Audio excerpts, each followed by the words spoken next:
toca ahorita es la clase de insuficiencia cardíaca 1, que corresponde a teoría, epidemiología y mecanismos fisiopatológicos de esta entidad, ¿no? La clase originariamente la dictaba el doctor Serna, pero por cuestiones de personal me ha pedido la coordinación del curso dar la clase de él el día de hoy. Por ese motivo uso sus slides. ¿De acuerdo? Bueno, me voy a presentar de nuevo. Soy el doctor Renzo Rosales Gutiérrez, médico asistente del Hospital Nacional 2 de Mayo, con su especialidad en insuficiencia cardíaca crítica y avanzada, con mención a trasplante cardíaco e imagen cardíaca avanzada. Es un gusto saludarlos a todos ustedes. Conmigo también tienen la clase el día de mañana, que sí me toca a mí, que es tratamiento. Pero el día de hoy vamos a hablar sobre la primera parte de falla cardíaca, algunos aspectos relevantes e importantes de esta entidad, que si bien es cierto es la más frecuente, conjunto a la hipertensión arterial, de las patologías cardíacas que van a ver dentro de este segmento. Bueno, vamos a hablar un poco de definición, epidemiología, causas, factores de riesgo y patología. En realidad la definición de falla cardíaca tiene múltiples modificaciones, siendo escrita por numerosas sociedades científicas, ya sea la Sociedad Europea de Cardiología, la Sociedad Americana de Cardiología, como pueden ver de años previos, siguen con esas definiciones, siguen también con datos epidemiológicos. ¿Y por qué dan tanta importancia a la falla cardíaca? Porque la falla cardíaca es la causa número 1 de mortalidad cardiovascular a nivel mundial. ¿De acuerdo?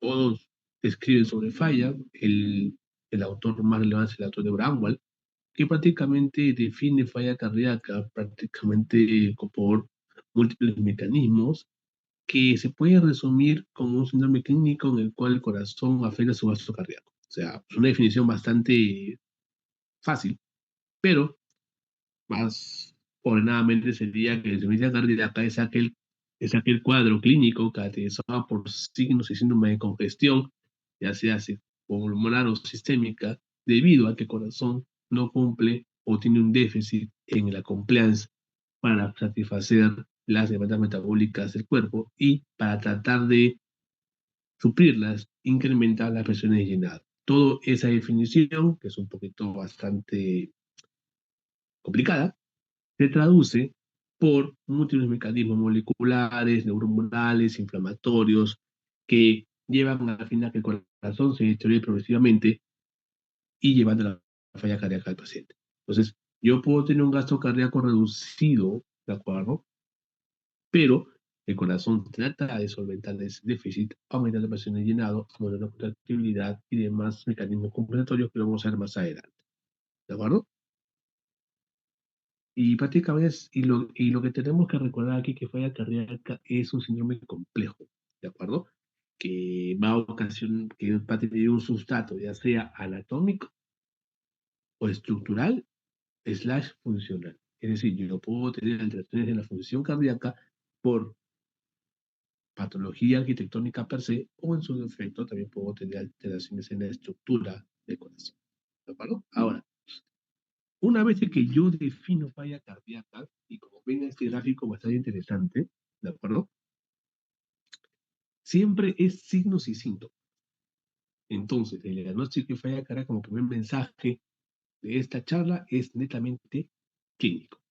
Y una vez que yo diagnostique la insuficiencia cardíaca, ¿de acuerdo? Tengo que fenotiparla, es decir, ponerle un grupo en particular. Y dentro de los estudios de la falla cardíaca, lo que tiene mayor énfasis en el estudio es englobarlas según la función ventricular izquierda. Y yo tengo aquí tres tipos. Falla cardíaca con fracción de eyección conservada, que se define con conjunto de signos y síntomas de insuficiencia cardíaca con una fracción de eyección del ventrículo izquierdo mayor al 50%. A su vez está asociada esto a niveles elevados de pérdidos natriuréticos, ya sea, o en este caso, conjuntamente con lo mencionado, ¿no? Y a su vez tiene que tener alteraciones estructurales como irritación auricular izquierda y un cierto grado de difusión diastólica. Bueno, listo. El mismo chamullo también se cumple para la segunda categoría de falla cardíaca con fracción de eyección levemente reducida, que el rango de FEBI es de 40 a 49%, pero, ojo, si yo tengo una fracción de eyección menor a 40%, ¿ya? Eso se define falla cardíaca con FEBI reducida. Y basta que yo tenga una FEI menor a 40%, no necesito disfunción diastólica, no necesito crecimiento auricular izquierdo, no necesito péptidos para yo poder diagnosticar esa entidad. ¿De acuerdo? Entonces, pregunta de examen. ¿Cuáles son los fenotipos de falla cardíaca? Es según, ojo, fracción de eyección ventricular izquierda. Menor de 40% FEBI reducida, más de 50% FEBI preservada y entre 40 y 49% FEBI levemente reducida. Bueno, ¿por qué es importante mencionar esto? Porque los pacientes, ojo, ya, que ingresan por falla cardíaca, el postulado de hace 40 años se planteaba, perfecto, si el corazón falla, ¿por qué lo hace? Entonces, una forma antigua de ver de forma bastante superficial es que la principal función que tiene el corazón es de contracción, o sea, la sístole. Por lo tanto, si yo tengo falla cardíaca, es porque tengo deficiencia o disfunción sistólica. Entonces, generalmente, la falla cardíaca con disfunción sistólica estaba asociada a la falla cardíaca con fracción de eyección reducida. Y la falla cardíaca con disfunción diastólica estaba asociado a la insuficiencia cardíaca con fracción de eyección preservada. Sin embargo, en los pacientes con insuficiencia cardíaca con FEBI reducida, también hay disfunción diastólica. Por esa razón, cuando ustedes revisen varios apuntes o varias revisiones, nunca las separen de forma general. ¿Ya? Entonces, de todo esto, ojo, a nivel mundial, la causa que está aumentando en prevalencia es la falla cardíaca con fracción de eyección preservada. Y eso se asocia mucho a longevidad, número uno. Número dos, pero la insuficiencia cardíaca con FEBI reducida, su principal causa, ¿cuál es? Cardiopatía isquémica. Como volvimos con los alumnos en la rotación, si yo no corrijo rápidamente una cardiopatía isquémica aguda, a muy largo plazo, esa isquemia no revascularizada ocasiona remodelado ventricular, que dentro de ese concepto de remodelado ventricular están factores apoptóticos, inflamatorios, neuromorales, que llevan a la apoptosis, a la fibrosis y a la necrosis de los miocitos, ocasionando un cambio arquitectónico que va a llevar a la cardiopatía dilatada y a la disfunción sistólica. Por lo tanto, ojo, la mitad de los pacientes que tienen falla cardíaca con fracción de eyección reducida tienen a su vez cardiopatía dilatada. ¿De acuerdo?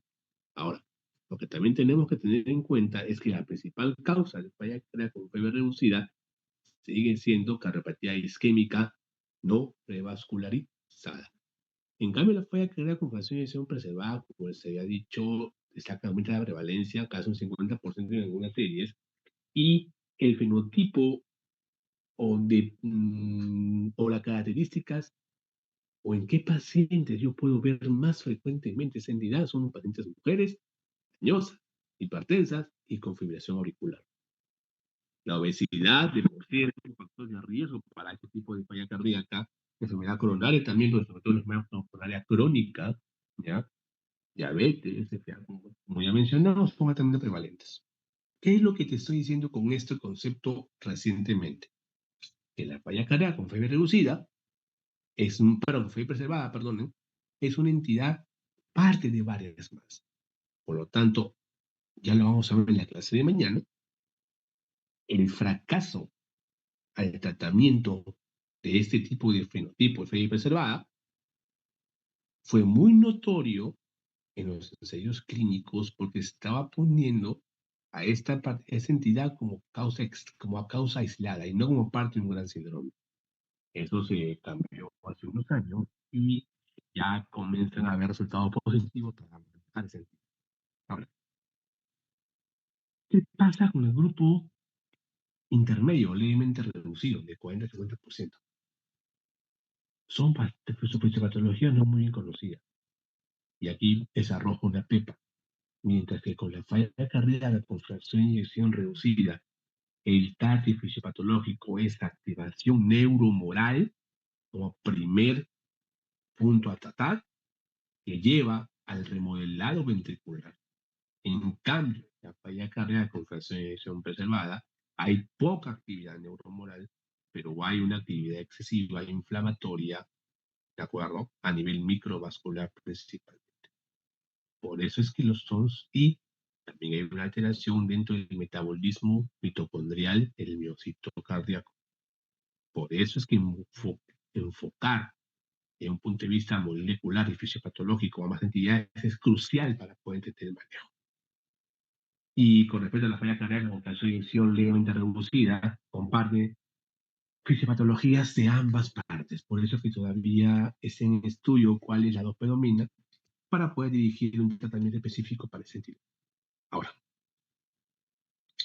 con respecto a los fenotipos de falla cardíaca con fe preservada, hay varios, ¿no? El fenotipo de los ancianos, el fenotipo de los pacientes con enfermedades pulmonares crónicas, el fenotipo con sobrepeso, obesidad, el fenotipo de los pacientes frágiles, el fenotipo de los pacientes que tienen pésima tolerancia al ejercicio, y obviamente el fenotipo de los pacientes metabólicos con IC, fe preservada. Son varios de los targets que tenemos que recordar porque el manejo, si bien es cierto, para fe preservada, hasta ahorita hay solamente un grupo farmacológico probado para todos, ¿de acuerdo?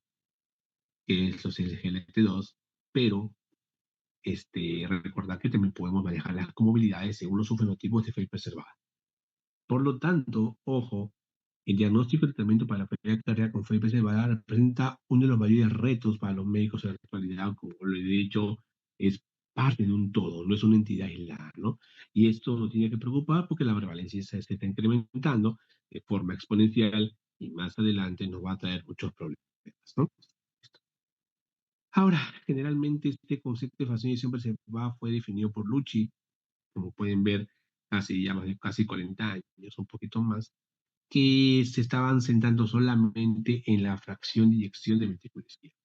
Ustedes ya habrán visto algunas de las clases, pero en los cursillos, pero recuerden que una forma objetiva de poder medir la fuerza o contráctil o la capacidad contráctil o la función contráctil de forma práctica es la fracción de eyección de ventrículo izquierdo que idealmente se mide por ecocardiografía. Pero la FEBI, en este caso, si bien es cierto, lo usamos como estándar para medir función sistólica, pero no es lo único que debe considerarse para medir esta función tan importante del corazón. Así que por eso es que también tenemos que recordar que hasta el momento solo tenemos esa FEBI como, como estándar para poder diferenciar los diferentes fenotipos de falla cardíaca. Ahora, ¿con qué factores van a condicionar a la falla cardíaca? Sobre todo para la falla cardíaca con fracción preservada, que es lo que estamos viendo más. Y lo que se menciona, pues, obesidad, hipertensión, enfermedad coronaria crónica, ojo, acá resalto, crónica, no aguda, FA, diabetes, EPOC, apnea de sueño y anemia. De estas, ojo, cuando ustedes vean a los pacientes, imagino la sala de hospitalización de cualquier sede que ustedes estén rotando, este, este conjunto de factores de riesgo que son obvios, los tienen los pacientes con falla cardíaca con falla preservada, y esto es el común denominador de la mayoría de pacientes que están en la hospitalización de medicina interna. Entonces, primer postulado, la falla cardíaca con falla preservada suele ser netamente un manejo mucho más, perdón, y un enfoque diagnóstico más holístico, porque tenemos que ver y manejar las comorbilidades que los pacientes puedan tener. ¿De acuerdo? Ahora, esta tabla es bastante interesante porque me limitan algunas características de esos pacientes, ¿no? O sea, ok, yo comparo los reducidos con los preservados. O sea, ¿en qué fenotipo son los pacientes tipo? A ver, por ejemplo, la FA es mucho más prevalente en falla cardíaca fea y preservada que reducida. No es que no esté presente, sino que es mucho más prevalente en los preservados. igual con respecto a hipertensión, pero lo que llama poderosamente aquí la atención, ojo, que tienen que tener en cuenta es lo siguiente. La mayor cantidad de arritmias ventriculares es más frecuente en los que tienen poca o baja fracción de eyección. En segundo lugar, lo que sí tienen que tener en cuenta es que la cantidad de rehospitalización que se está incrementando más en los pacientes con falla cardíaca preservada en comparación con los reducidos. Y por último punto, no menos relevante, de acuerdo, más frecuente, es los preservados en mujeres y los reducidos generalmente en varones. Y a una característica con respecto a la arquitectura del ventrículo izquierdo, mientras en los falla cardíaca con falla reducida hay una dilatación ventricular izquierda por el remodelado adverso, que ya más vamos a explicar más en qué consiste. En cambio, con los preservados hay una hipertrofia concéntrica y en los reducidos, hipertrofia excéntrica. Se pregunta examen. ¿Ya? Ahora, hay varios scores que pueden utilizar, ¿no?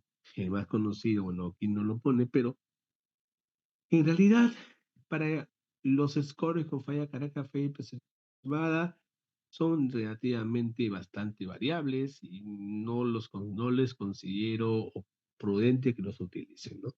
Así que eso lo vamos a pasar por aquí.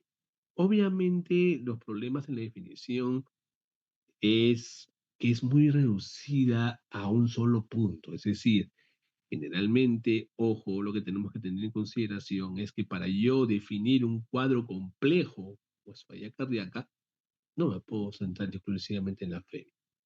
¿Por qué? Porque yo también tengo falla cardíaca izquierda, pero también tengo falla cardíaca derecha, falla cardíaca ventricular. Entonces, solamente circunscribirse a la FEBI, la verdad no lo considero oportuno. Pero, obviamente, pues, la definición universal se está haciendo más de moda. Hay una definición universal que salió hace un par de años y trata de englobar esto, pero hasta aún todavía tenemos los problemas de los cardiólogos clínicos y lo que hacemos falla cardíaca para poder tratar de englobar de una forma mucho más precisa cómo definir falla cardíaca. Bueno, en realidad, los criterios de Framingham, ojo, salieron a base del estudio Framingham que se hizo en Estados Unidos hace más de 50 años, que prácticamente buscó ver qué entidades cardiovasculares se asociaban a peor outcome. Es decir, el estudio Framingham es un estudio muy conocido, que ya se hablan hablado en su caso de hipertensión y se hablan más en casos de enfermedad coronaria, que se hizo en una localidad en Estados Unidos que estudió a pacientes y los midió por 40 años y vio que entre las comorbilidades que nosotros conocemos, ¿qué impacto tienen estas para desarrollar enfermedad cardiovascular grave, cardíaca, FA, etcétera? Entonces, si bien es cierto, es extrapolar en una población, pero sí todavía podemos tener en cuenta aquí que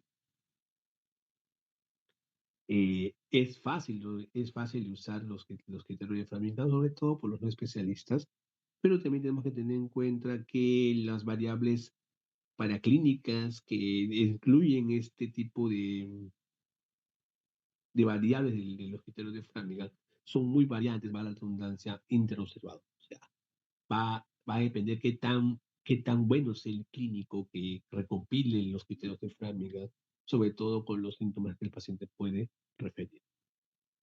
Por lo tanto, todo esto hace que al existir anomalías en la función, medidas muy superficialmente con la FEBI, que es un parámetro coronográfico, las alteraciones estructurales, los signos y síntomas que llevan a la congestión, tanto sistémica como pulmonar, llevan al final al cuadro de insuficiencia cardíaca. Y todo eso también tiene un sustrato molecular que lleva primero a una inflamación celular, luego tisular, para consecuentemente tener alteraciones en la microvasculatura, llevando primero una disfunción diastólica y luego una disfunción sistólica. Recordad que la actividad inflamatoria está muy activada en hecho nivel, sobre todo con una expresión de forma considerable del necrosis tumoral alfa y del factor de crecimiento transformante beta, y también va a haber una alteración del metabolismo glucosídico de las mitocondrias, del miocardio, y todo eso va a llevar a largo plazo, como un dominó, a disfunción celular y a, consecuentemente, falla cardíaca, de acuerdo a lo que estamos mencionando, ¿no? Ahora, prácticamente lo mismo, y aquí lo que tienen en cuenta es que agrega más medidas espectrográficas que también valoran grado y función diastólica o en función de relajación, y en los últimos años se ha venido en consideración que tiene que aplicarse también los péptidos natriuréticos. Si bien es cierto, y esto también es otro tip para ustedes, péptidos natriuréticos se usa básicamente para ayuda diagnóstica, ¿de acuerdo? Número uno. Número dos, el valor del péptido natriurético es más valor predictivo negativo. O sea, un péptido natriurético por debajo del estándar te excluye, dice, con un valor predictivo negativo casi 100%. Pero niveles altos de péptido pueden hacer una probabilidad diagnóstica, dice, porque también hay otras entidades que elevan el péptido. Y como aquí les mencioné, prácticamente hay varios fenotipos, falla cardíaca con falla preservada, el asociado a sobrepeso, obesidad, hipertensión pulmonar, me falta mencionarles el fenotipo de isquémicos crónicos, de patología en gatro izquierdo, de patologías pulmonares, etc. Y todo esto ha llevado a tener en consideración que estos pacientes hay que tratarlos, ¿no? Si conocemos la fisiopatología de estas entidades, se puede tratar adecuadamente y lo vamos a hacer eso el día de mañana. Ahora, hay una serie de clasificación, como ya les he mencionado, que se basan en la FEBI. Y ojo, que ya es la misma que hemos mencionado ahorita, pero hay un concepto más que se llama falla cardíaca con fracción de inyección mejorada, ¿no?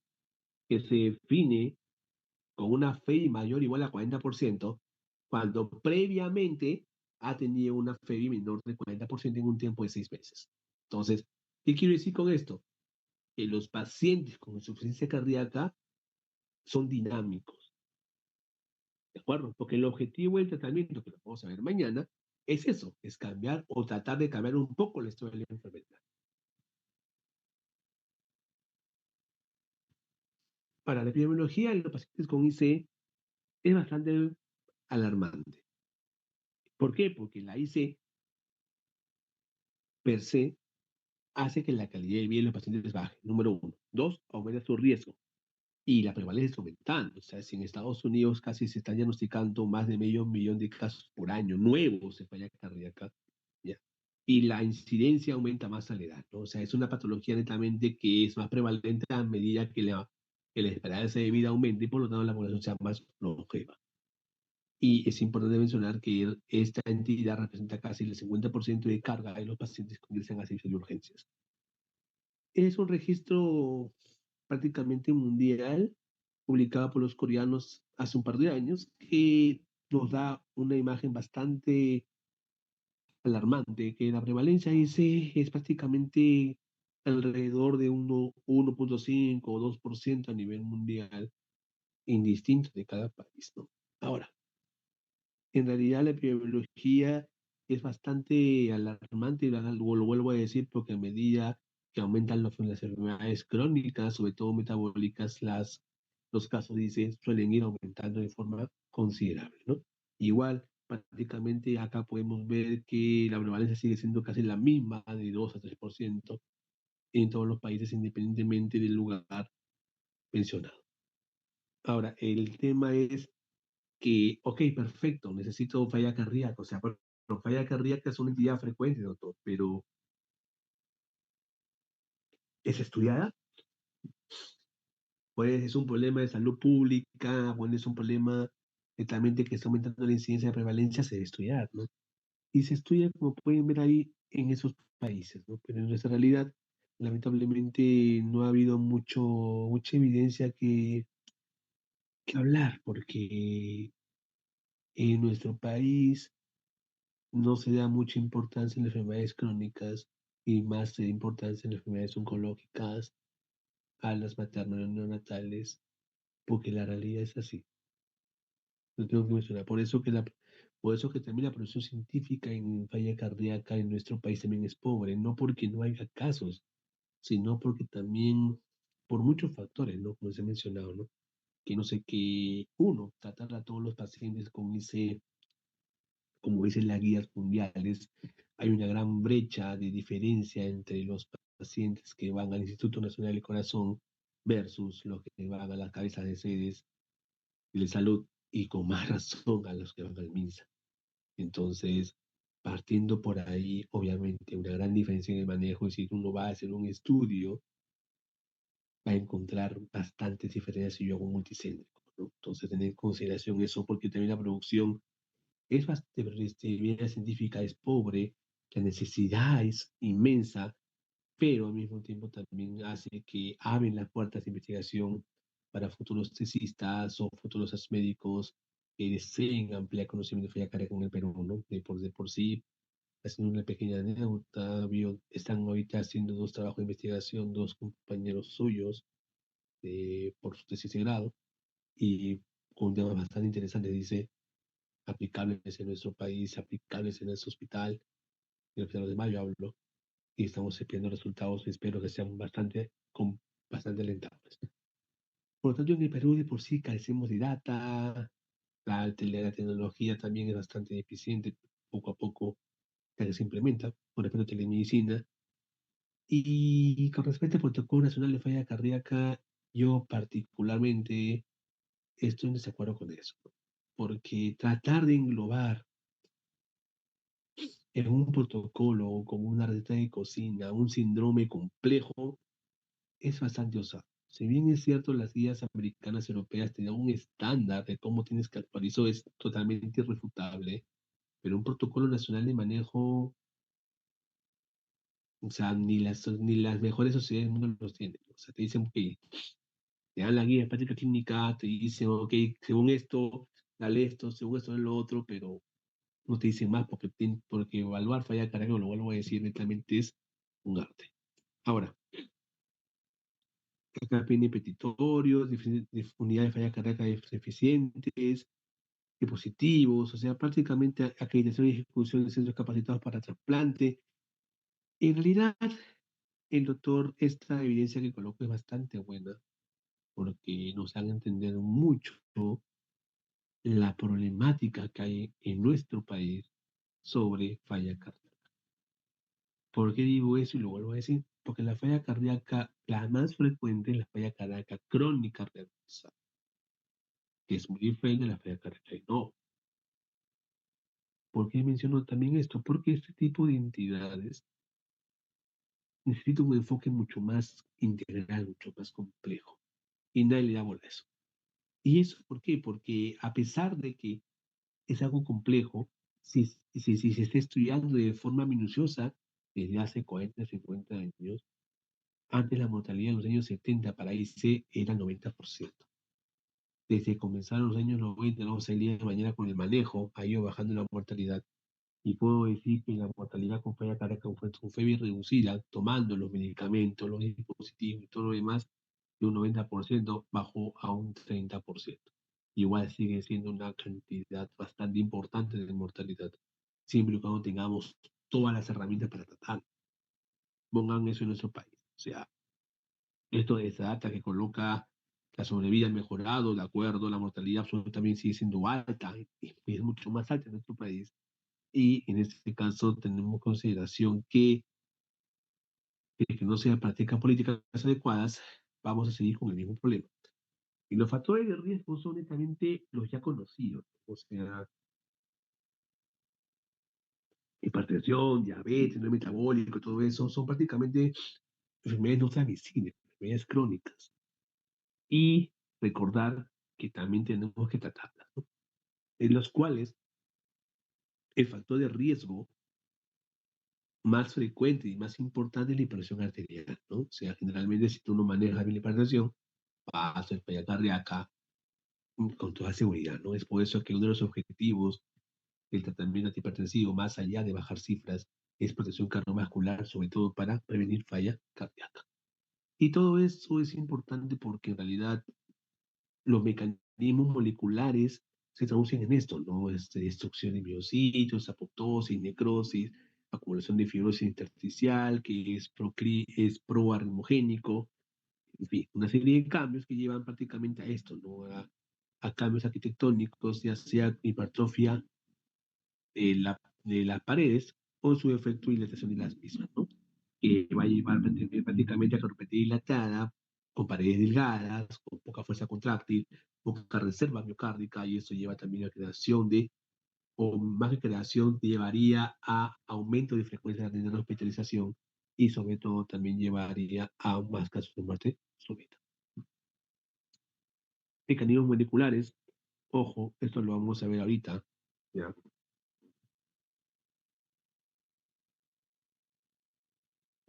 Es sencillo, ojo. El sistema que ustedes tienen que englobar son los siguientes. Número uno, el sistema de inflamación tisular y endotelial, que es ese que está aquí.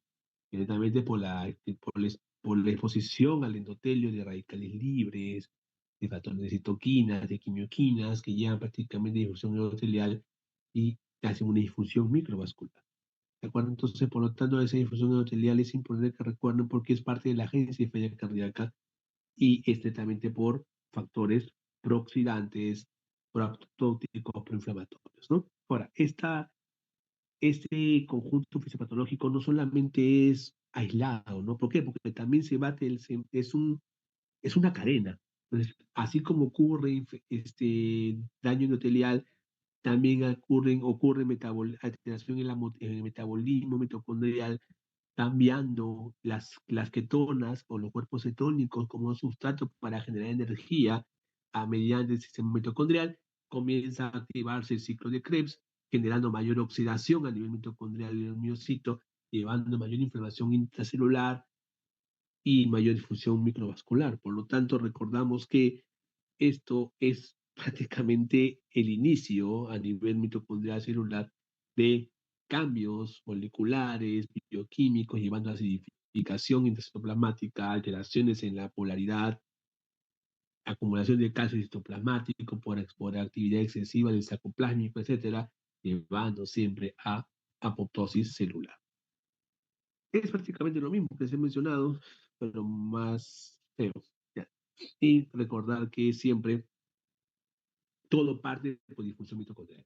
Entonces, si le preguntan a ustedes cuál es el sustrato energético primariamente alterado en los pacientes con ICE, independientemente de la FEBI, es disfunción mitocondrial.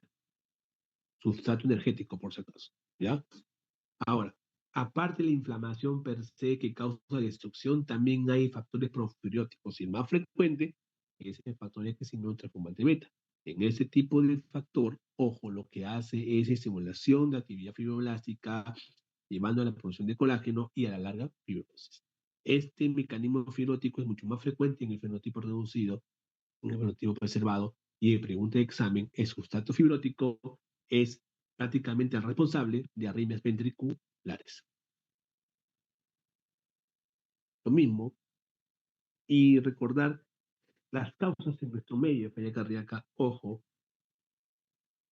de estos tengo que mencionar lo siguiente, ¿no? En nuestro medio la causa más frecuente es enfermedad coronaria, ¿no? Y como le dije a los chicos del hospital, es enfermedad coronaria no revascularizada a tiempo. Era un SIC evolutivo. ¿De acuerdo? O sea, de todas las causas, dice, el 50% es enfermedad coronaria no revascularizada. Entonces, si tú haces revascularización con angioplastía primaria, créanme que los casos IC van a bajar. Bajarán 10%, 20%, pero es una cantidad bastante importante si lo consideramos que es una enfermedad altamente prevalente, ¿no? Hay otras causas, por supuesto que sí, ¿no? O sea, de causas endocrinológicas como la carpatila tirotóxica, que se da en los pacientes con hipertiroidismo, el Takotsubo, que es síndrome de corazón roto, que es mucho más frecuente en mujeres, pero es más mortal en varones, ¿de acuerdo? Enfermedad de depósito como amiloidosis, sarcoidosis, depósito de hierro. La cardiopatía peripara es una complicación muy rara y muy mortal de falla cardíaca aguda justo en el periodo de parto, que se asocia mucho a las pacientes con preeclampsia severa, ojo, las miocarditis, sobre todo las fulminantes, las virales, miocarditis o miocardiopatia básica o por VIH, ataque miopatía que se produce por dilatación de cavidades izquierdas, sobre todo ventriculares, en conjunto de pacientes con fibrilación auricular de larga duración. Entonces, como pueden ver, son varias cosas que tienen que tener en consideración. También tenemos la cardiopatia alcohólica, la cardiopatia de cocaína y la cardiotoxicidad por antineoplásicos se está aumentando mucho más ahora, ya que también a medida que la esperanza de vida aumenta también, va la redundancia, los cánceres, ¿no? Y por lo tanto también la causa de IC también suelen aumentar de forma significativa. Lo mismo, prácticamente aquí he mencionado, no tengo que mencionar nada más. Acá dentro de las causas médicas que originan IC, recordar siempre por quimioterápicos.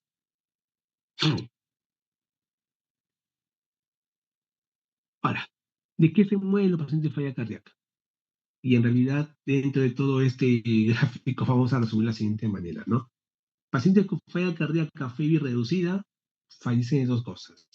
O porque falla la bomba más de lo usual, o sea, con caídas progresivas de FEBI, o por arritmias ventriculares con muerte súbita.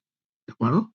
En cambio, con los pacientes con falla cardíaca con función preservada, la mortalidad más que por fallo bomba es por el pool de comorbilidades que suelen tener la mayoría de estos pacientes.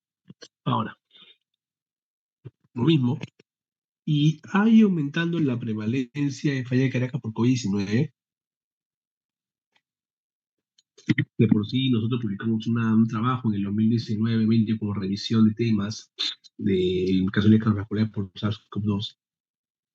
Encontramos que con el COVID, para resumir todo esto, hace como una inflamación miocárdica. O sea, simula la miocarditis, ¿ya? Entonces, esa miocarditis causa infusión ventricular y por ende insuficiencia cardíaca. Ahora, ¿cómo yo me acerco al diagnóstico? O sea, ¿qué voy a preguntar? ¿Qué voy a evaluar? ¿Cómo voy a examinar al paciente? ¿Qué pruebas voy a pedir? Obviamente, como también les dije a los chicos en el hospital, cuando ustedes hacen la historia clínica, tienen que tener dos mentes. Y yo de repente creo que ustedes no les enseñan eso, pero se los enseño yo ahorita. La historia clínica que ustedes hacen en un paciente que está hospitalizado en sala de medicina es muy distinta a la historia clínica de emergencia. Mientras que en la sala de medicina tienes que preguntarles cuántos perros tiene, qué ropa usa, si vive con, no sé, pues esteras, noble, lo que sea. Y tu historia clínica literalmente son como 3, 5 hojas, ¿ya? Sea la C, que sea así, más aún cuando haces la práctica. En cambio, en la emergencia tienes exactamente menos de 5 o 10 minutos para sacar la mayor cantidad de información que puedas. Es decir, todo ese rollazo que se demora en hacer ustedes 2 horas, y todo lo hemos hecho, tienes que hacer tu capacidad de síntesis al máximo en la emergencia. ¿Y por qué digo esto? Porque los pacientes que llegan por emergencia llegan por un síntoma por falla cardíaca, que es disnea de esfuerzo. El paciente con la justa puede hablar, y créame que mucho trabajo hace que el paciente esté ahí, ¿no? O sea, para él me refiero. Y que le preguntes cosas irrelevantes no tiene ningún sentido. Por eso, todo esto que vamos a tener en cuenta de esta edad, obviamente, sigue sin disminuir la edad. A más edad, mayor prevalencia dice.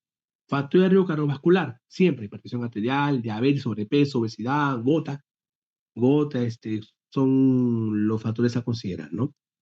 Profesión no tiene ningún sentido, eso es sincero. O sea, yo me estoy enfocando más en un paciente de emergencia, ¿de acuerdo? Es importante que te preguntes antecedentes de cardiopatía. ¿Por qué? Porque si es un paciente, doctor, tengo mi prótesis, doctor, tomo ciertos fármacos, doctor, ahí me dio un infarto, doctor, tengo stent, tengo bypass, tengo marcapasos. Esas cositas sí vale la pena preguntar. La cardiopatía alcohólica es muy rara, o sea, echarle la culpa al alcohol a un paciente con falla cardíaca cuando tú ves todo obeso, gordo, dislipidémico, diabético, no tiene ningún sentido. ¿Ya? Fármacos que causen IC, como es sí o sí los anticíclicos, pero lo que sí es importante preguntar los fármacos es porque te va a dar una idea de qué tipo de falla cardíaca tiene el paciente. Lo vamos a hacer el día de mañana. ¿Ya? Antecedentes familiares, vale la pena preguntarlo, sí, si es muy joven el paciente con IC, ¿ya? Enfermedades sistémicas, bueno, pues si estás viendo con la piel acartonada, eso lo vas a ver en Rómato más adelante, no le vas a preguntar si tienes esclerodermia, no se vea el ojo, ¿no? Tiene la mano netamente recontra desviada, no sé dónde tiene artrosis, no sé, se ve su artritis, se ve el solo. Entonces, esa cosa siempre te menciona. Y COVID-19, la verdad, le soy sincero, con COVID-19 tómalo con pinzas. ¿Por qué? Porque, a ver, la pandemia nos ha golpeado a todo el mundo. Yo te atraco que en primer año de pandemia, 2 años de pandemia, no tengas mucha información sobre los efectos crónicos de un paciente. Hay una entidad llamada Long COVID, que es prácticamente un COVID crónico. Entonces, muchos colegas están usando, si no tienen una explicación, ¿te ha dado COVID? Sí. Ah, ya, ok. Entonces, en vez de decir idiopático, te dicen es por COVID. No hay hasta ahorita ni un statement a nivel mundial que te ponga que falla cardíaca crónica es por COVID, salvo una excepción, que te traigan un documento o una resonancia magnética cardíaca que haya tenido miocarditis y en ese momento tenía infección por COVID, te creo. Pero si tú tienes falla cardíaca y no tienes factor cardiovascular y te dice un I4, ¿no todavía me ha dado COVID? Ponerle como causa no. Se lo digo porque cuando hace un par de años, antes que me fuera a hacer la sub, en una sala de medicina, no diré dónde, vi como causa, hacen chico de 35 años, con carpatilla dilatada. En lugar de pensar, no sé, pues en causas realmente sistémicas, ojo, a ver chicos, un segundo, no me acuerdo.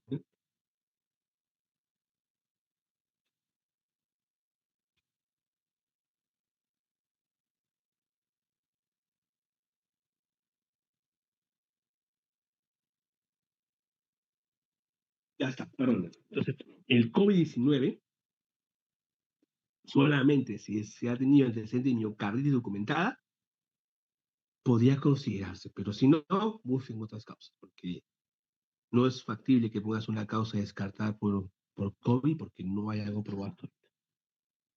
Bueno, seguimos. Con respecto a los síntomas, el síntoma cardinal es disnea de esfuerzo. ¿De acuerdo? Y eso vas a pedirlo con la escala de NIHA, que es a grandes esfuerzos, medianos esfuerzos, pequeños esfuerzos y reposo. Con NIHA 4 no hay discusión, tampoco con NIHA 3.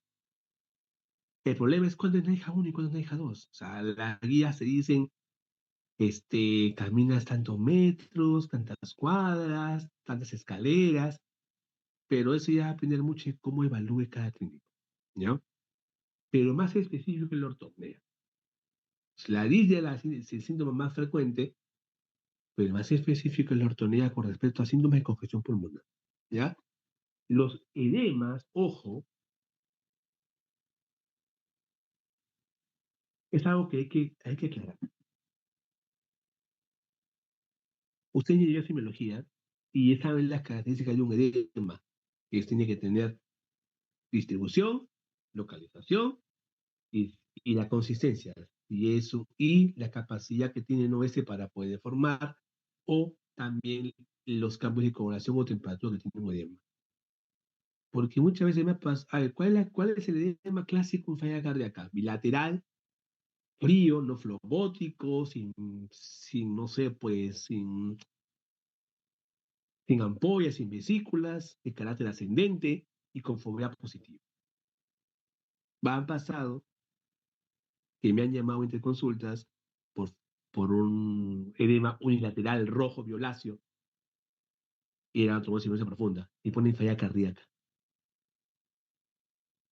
No puede ser. Otra cosa, mensaje final para ustedes.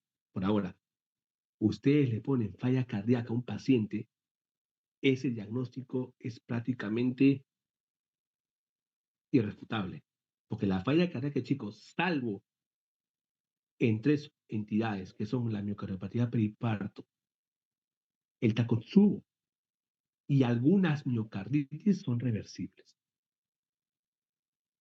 Y acá pongo un tema aparte, las fallas cardíacas citotóxicas o por antes clínicas. El resto son crónicas. El resto, ese diagnóstico nunca se borra. Entonces, ¿cómo diagnostico falla cardíaca? Signos y síntomas de congestión pulmonar y sistémica. La FA es factor de riesgo para falla, pero no toda FA tiene falla cardíaca. En emergencia me pasa que ponen FA, FARVA, el paciente ingresa por FARVA, ponen falla cardíaca como segundo diagnóstico, no puede ser. Entonces, esa cuestión hay que tener en consideración. ¿Ya? Ahora, bajo gasto en realidad es más frecuente en los pacientes con falla cardíaca reducida y la caquexia y la sarcopenia cardíaca ya son en ensayos más avanzados de la enfermedad. Hay otro signo que es mucho más específico que es la vendomnia, de acuerdo que básicamente es la disnea que el paciente experimenta cuando inclina su dorso hacia adelante, ¿no? A la flexión anterior. En realidad, eso lo puedes ver cuando si tú al paciente lo haces lo hace que se agache para firmar pero para amarrar sus agujetas y no aguanta ni 5 segundos y ya está con falta de aire, ese es vendomnia positivo. En realidad, la vendomnia es un síntoma bastante sensible y específico recordarlo, porque también nos puede ayudar mucho para poder enfocar mejor a estos pacientes. A veces es un paciente con clase funcional 2 y vendomnia positivo, automáticamente esa clase funcional 2 se convierte en clase funcional 3 hasta 4. Ahora, con respecto al aspecto general que tienen los pacientes, hay que ver el tipo del patrón respiratorio que tiene, si no tiene cianosis, si es importante hacer una buena semiología pulmonar, diferenciar bien cuando es un crepito velcro, un crepito húmedo, ver si auscultar, perdón, si el mullo vesicular pasa o no, digamos, con pulmonares, y los edemas, como ya mencionó, las características es vital. Obviamente, todo edema con fovea no es falla, recordar que también tiene que descartar patología hepática, patología renal, que puede estar asociado también a este tipo de edemas. Otra sinología más asociada puede ser la hepatomegalia, en este caso es una hepatomegalia dolorosa, con extensión yugular y reflejo hepatoyugular. Acá, por ejemplo, podemos ver claramente los pacientes con edema, son edema prácticamente no flebótico, fobia positivo bilateral, piel más o menos brillosa, sin flebosis, leucocitación yugular y ya en etapas avanzadas, la caquexia cardíaca. Los criterios de Framingham, ojo, tengo criterios mayores y menores para hacer el diagnóstico, solo requiero dos mayores o un mayor y dos menores. Estos chicos preguntan examen, ojo, dentro de todo esto, el signo, ojo, signo más frecuente es el edema, por ese menos específico, pero el signo más específico de todos es el tercer ruido. Está prácticamente lo mismo, el mencionado, y los signos y síntomas ya escritos. Ahora, yo puedo también tener sibilantes en un paciente con falla cardíaca, sí, y eso se debe a que también hay una congestión intersticial que comprime de forma extrínseca el bronquio, haciendo que el paciente sirve, ¿no? La famosa asma cardíaca.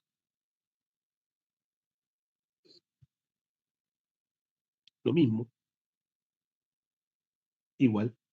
Ahora, otras causas reversibles, dice, son las causas nutricionales que se basan en el África, sobre todo por la deficiencia de vitamina, L-carnitina, selenio, pueden también condicionar a más allá de una IC, ¿no?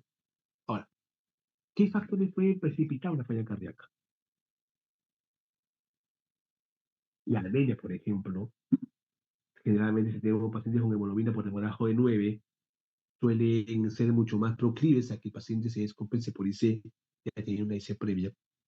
La taquiarritmia, en caso de la farra, puede descompensar la falla cardíaca, el hipertiroidismo, las infecciones como tal, pueden ocasionar descompensación de falla cardíaca, el TEP, el SICA, etc., ¿no? Pero lo más frecuente en un paciente crónico que tiene esa emergencia, tú tienes que descartar que no esté infectado, que no esté anémico, que no tenga ninguna de las comunidades de arriba, y si al final todo está negativo, es por falta de tratamiento. Y aquí hay muchas variables que evaluar, ¿no?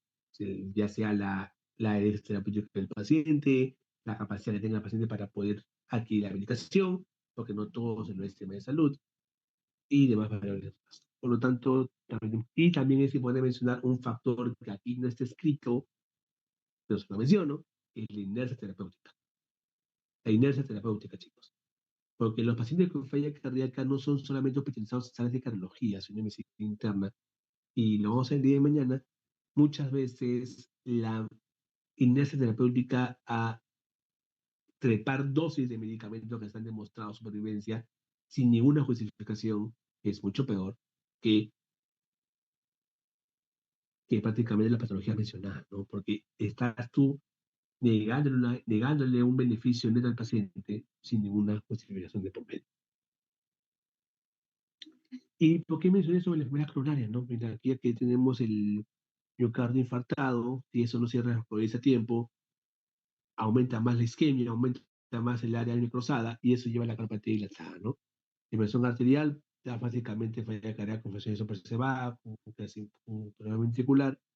Las valvulopatías, obviamente, sobre todo la estenosis mitral y aórtica, deben ser reparadas para evitar IC. Y la cardiopatía dilatada idiopática, hepática, que no sabes qué es lo que está pasando, qué es lo que está pasando. Y pueden haber muchas causas, ¿no? Causas genéticas, miopatías, etc.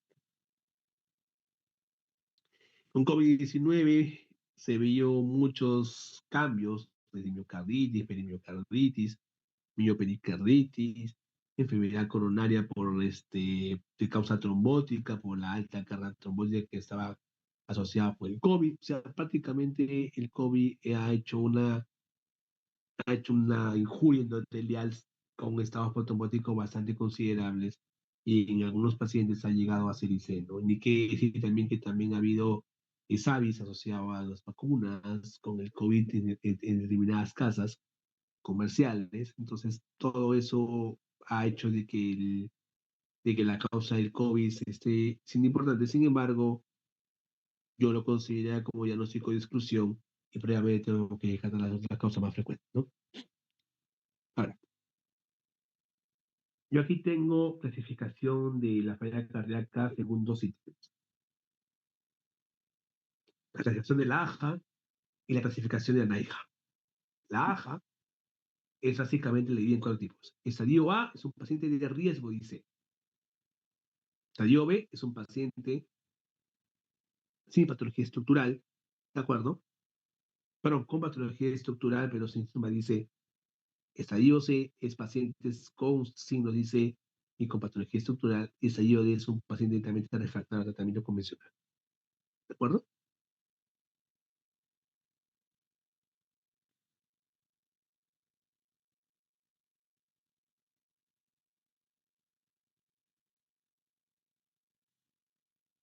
Ahora, como se había dicho en su momento, el tercer ruido, ojo, generalmente, bueno, esa la tiene diferente. Ya, vamos a guiarnos por lo que nos dice acá el colega. Yo tengo generalmente el tercer ruido aquí lo pone como que más una sensibilidad un poquito alta, pero poco específico. Y los crepitanes en ese caso son más específicos, pero poco sensibles. Como digo, va a depender mucho de la biografía que lo leas, pero lo que tienen que recordar es que un solo signo no hace diagnóstico, tiene que ser un conjunto de síntomas para poder sospechar de falla cardíaca. Ahora, una clasificación importante a mencionar son los patrones hemodinámicos. Aquí tenemos que tener dos conceptos importantes: el patrón hemodinámico ligado a la congestión y ligado a la perfusión. El patrón hemodinámico ligado a la perfusión se divide en dos, en patrones calientes y en patrones fríos. Y los patrones hemodinámicos ligados a la congestión se dividen en dos, pacientes húmedos y pacientes secos. Entonces, el patrón hemodinámico más frecuente de la clasificación de Stevenson, que es esta, ¿de acuerdo? Que acude a urgencias, ese patrón húmedo caliente. Es un paciente con congestión pulmonar o sistémica, pero con perfusión adecuada y normal. Una perfusión adecuada que se define: llenado capilar menor a 2 segundos, ácido láctico menor a 2, PAN más de 65, sistólica más de 90, sin encefalopatía, sin oligoanuria, etc. Basta que el paciente no cumpla con esos criterios, se considera como paciente frío. ¿De acuerdo? Entonces, el patrón húmedo frío es el patrón clásico del choque cardíaco. El patrón húmedo caliente es el patrón clásico de las fallas cardíacas descompensadas. El patrón seco caliente es el paciente compensado. El paciente frío seco es un paciente que generalmente pensar en deshidratación como primera causa de shock. Segundo lugar, un TEP. Y tercer lugar, infarto de ventrículo de pecho.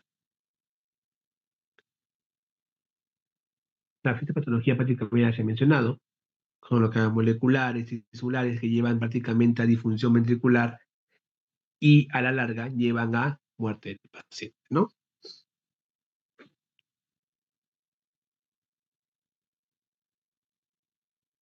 Y todo eso lleva a un propósito, o sea, esos cambios moleculares, como ven aquí arriba en la in vitro, llevan a noxas, a segundos daños, y eso va a ser progresivo en años, llevando prácticamente al remodelado ventricular, que sobre todo para los pacientes con fiebre reducida, como pueden ver ahí, hay una excesiva actividad del RAS de simpático, de las anotelinas, mayor producción, pero función ineficaz de los péptidos natriuréticos y mayor cantidad de citoquinas, llevando a la fibrosis, a la apoptosis, al remodelado ventricular y también a cambios a nivel de potencial eléctrico con cambios fisiológicos que iban a llevar a la falla cardíaca progresiva, ¿no? Prácticamente ya pues vemos en el RAS, recuerden ustedes, que se encarga de captar sodio y agua, llevando mayor cantidad de congestión, el simpático que va a aumentar más el gasto, el trabajo miocárdico y el gasto de energía miocárdico, y por lo tanto va a agravar más la presión, va a aumentar más la tensión en la pared,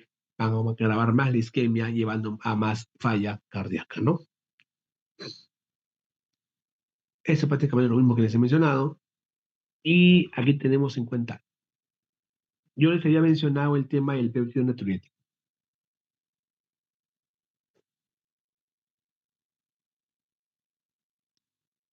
Péptido natriurético en emergencia, sobre todo el ente ProBNP, sirve como valor predictivo negativo. Un valor, pregunta examen, de péptido natriurético NT o ProBNP NT menor a 300 excluye que la disnea que tenga el paciente sea por falla cardíaca. Ahora, los péptidos natriuréticos son varios tipos, ¿no? Tipo E, tipo atrial, tipo B, ventricular o cerebral. El tipo C generalmente se produce en el riñón, el tipo D y la urobilatina. Entonces, el de todos ellos, el que más se utiliza es el BNP, ¿no? Y sobre todo su función terminal de la promolécula.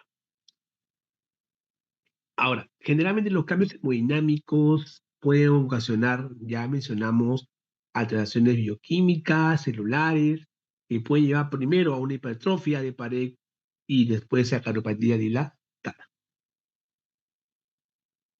Eso lo vamos a ver el día de mañana con respecto a los talleres terapéuticos. Y errores de información ya la mencioné.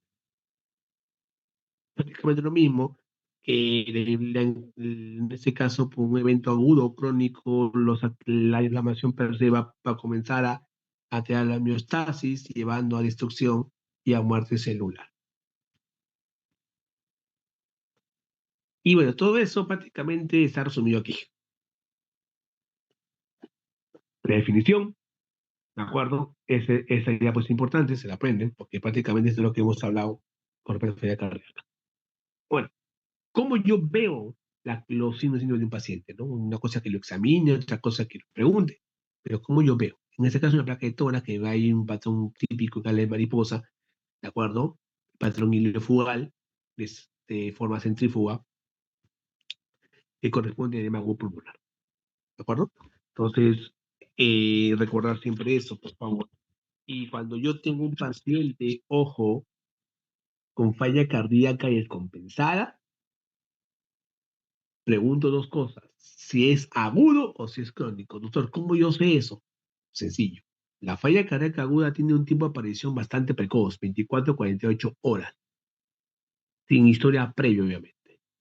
Y para eso, tienen que aplicar la siguiente mnemotecnia: CHAMPIT. Esa es pregunta examen. La C, ¿qué significa?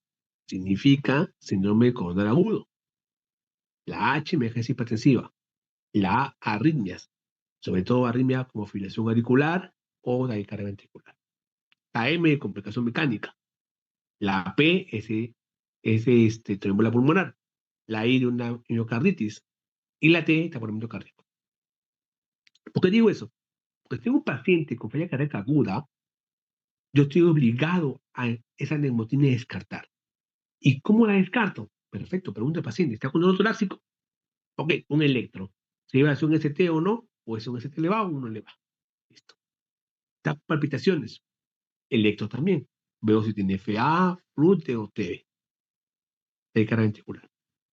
Si veo que PES lo tomo, me duele la cabeza, sospecho de que es hipertensiva, en este caso es hipertensiva, tomo la presión con un tensiómetro. Complicación mecánica. ¿Cuáles? Principalmente ruptura del músculo papilar. Y eso generalmente se da en los pacientes post-infarto de miocardio. El TEP se asocia a disnea, desaturación y dolor torácico. No hay congestión pulmonar. La miocarditis siempre tiene días previos de infección gastrointestinal o infecciones faríngeas.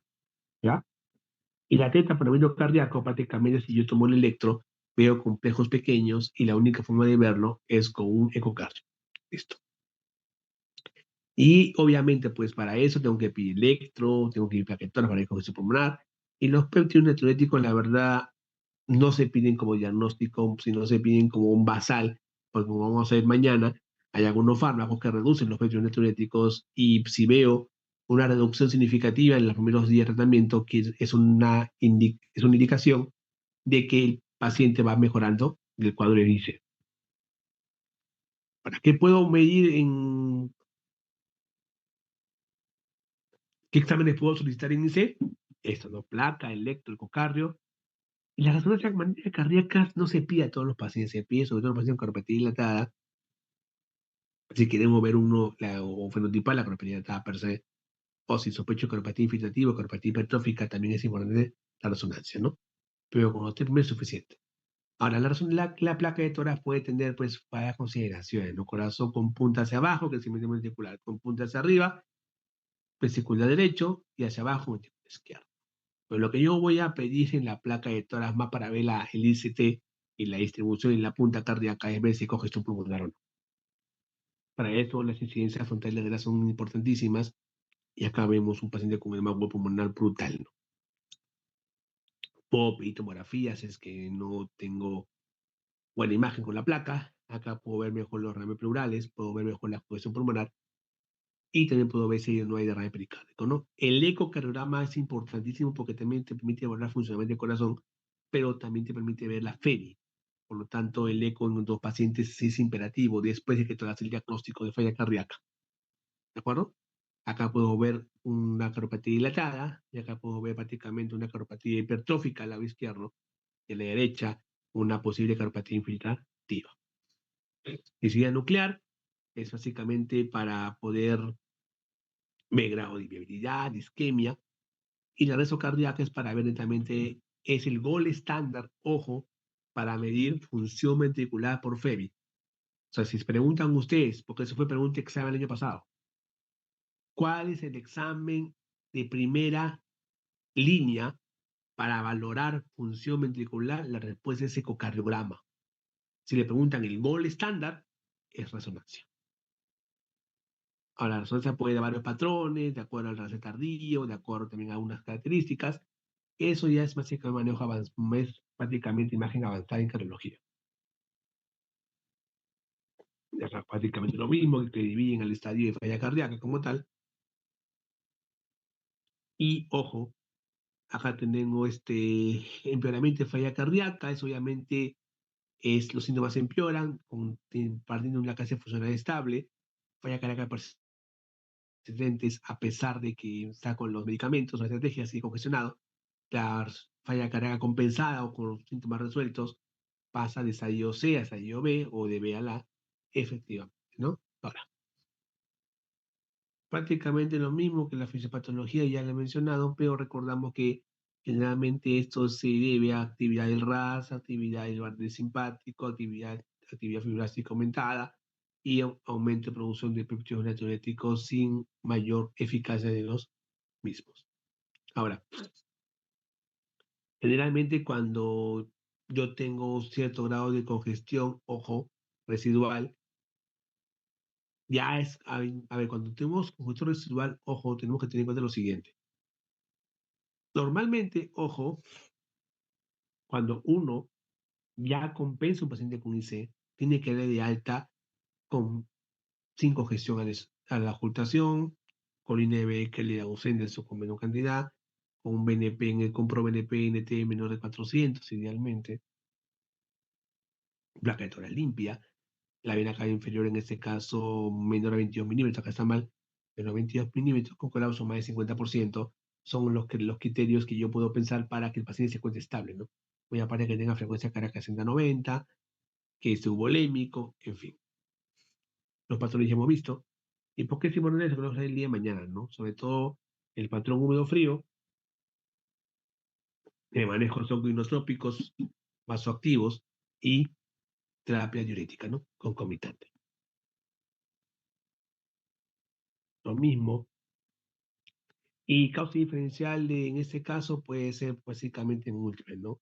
Podemos ver prácticamente una función pleural, podemos prácticamente pensar en pulmón, en un pulmón miliar, o si no podemos pensar también en una alveolitis aguda, en fin, ¿no? O sea, podemos tener varias causas con respecto a esto. Es un asma pulmonar, algunos puede ser que se ateve, mira, el EPOC de un pulmón perno.